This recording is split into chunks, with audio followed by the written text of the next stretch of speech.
Hello, my name's Jordan. My pronouns are she and hers. I'm a white gender female. I currently have a green top on with white flowers, green glasses on, and brunette hair. There's a curtain, blue curtain behind me. I'm here today to talk about positive disclosure which we went into part one on placement with my colleague Samantha from the University of Huddersfield. We really fit in with a variety of themes in the conference. And it's been a recent project that we've been doing at the University of Huddersfield about why do we need to support disabled students on placement and enhance the diversity of the future workforce.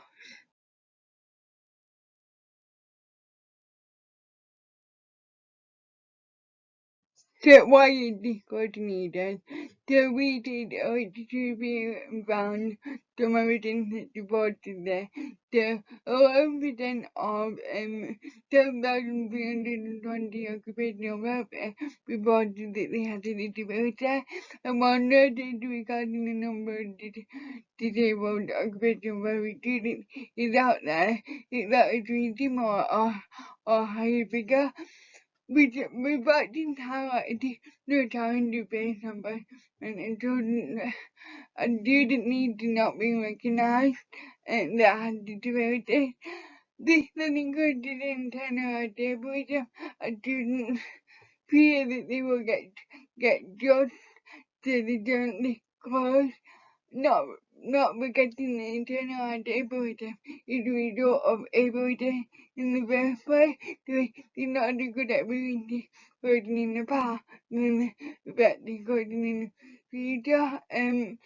Even when disclosing needed, the drawn-up procedures due to the institutional and attitudinal barriers for both educators themselves cultural negativity around disclosure, meaning that the student prefer not to disclose.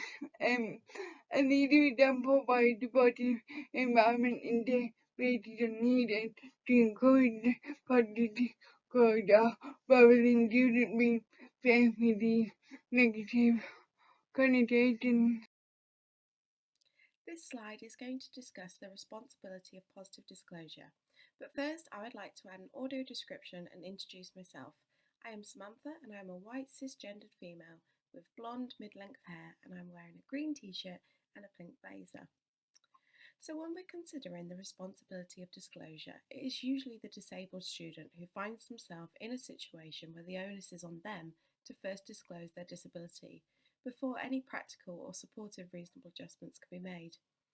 However, we know from the literature that many students will choose not to disclose their disability. Choosing whether to disclose or not is a complex and for many an emotional decision which is not taken lightly. Georgia and I could probably talk for about 2 hours or more and still have things to say on this topic. But what we really want to reiterate is that before we can even expect students to disclose, the first thing we must do is create an environment which actively supports and encourages disclosure for all students. This slide highlights the many benefits that all parties involved in placement can experience when facilitating and encouraging disclosure. The text in the slides bullet points these in greater detail, but it is clear from the literature that disclosure is mutually beneficial overall. When done in a supportive and trusting environment, it can enhance the student experience, increase the number of disabled students who matriculate through courses, and positively increase diversity within the profession, taking the profession one step further to being representative of all the service users and clients with whom we work with. Focus group for undergraduate students during realization found that halfway the group was taking on any equity, diversity, and belonging issues, yet only student rated issues they were pretty clear about EDB issues. Therefore, higher education institutions and academic providers need to be able to be clear in the question to encourage that and enhance that positive disclosure. A student reported that they didn't know what to disclose and when to disclose, like it just depended on the person that's in an environment and they don't know how their disability could factor in that environment and what they need to disclose. Ultimately, students felt like they wanted to disclose and they didn't have them accommodating, but needed the support to facilitate that disclosure of part of the further their body accommodation needs to be happening to the students as supported in the environment to have the accommodation. It became apparent as a team that the first step was to demonstrate to students that lecturers and graduate teaching assistants recognised and valued the perspectives and experiences of disabled students and that they felt a sense of belonging to the course. As a team, we decided to run bespoke seminars specifically around positive disclosure and what this could look like for students. It was important to us that students heard from the lived experiences of others on the course that had disabilities, in order to facilitate open and honest conversations from shared experiences. All students were invited to discuss any thoughts or feelings they may have around disability with the disability coordinator, regardless of any formal diagnosis or registered disability. Although these were only small steps, we feel as a course team that these resulted in big changes for students and their experiences. Following implementation of the initiatives that were outlined in the previous slide, we found that there was an increase in the number of students who requested meetings with the disability coordinator.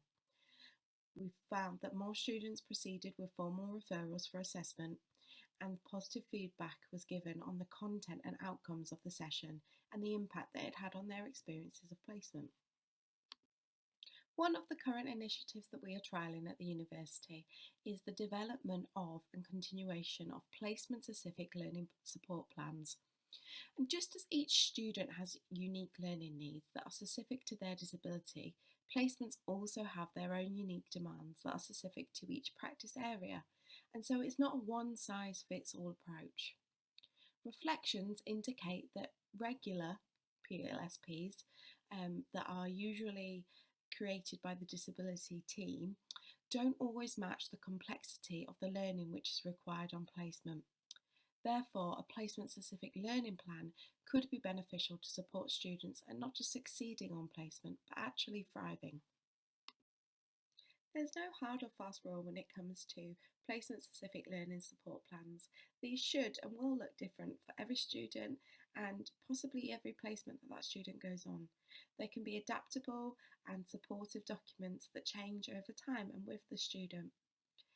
We have found that if a trusting and supportive relationship exists between the disability coordinator and the student, the disability coordinator can act as a mediator between the student and the placement educator if required and if consented to by the student.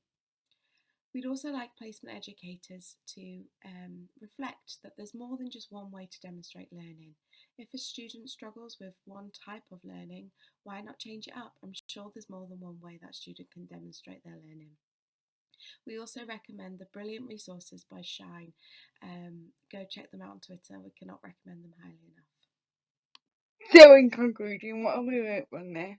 Well, we learned that it do very much an ongoing discussion and it's an organically developing topic and we're still learning more about the benefits of positive disclosure and we do need to promote these benefits and not many people are aware of these benefits and we need to carry on developing specific learning support plans that are ongoing and throughout the university so they can keep updating these and knowing what the needs are.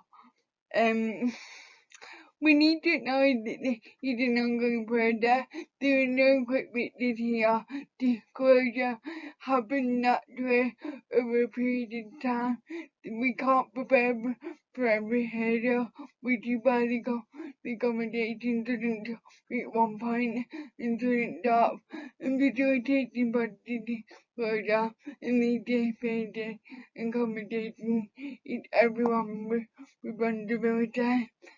Thank you for listening, and I hope giving you more insight into positivity further.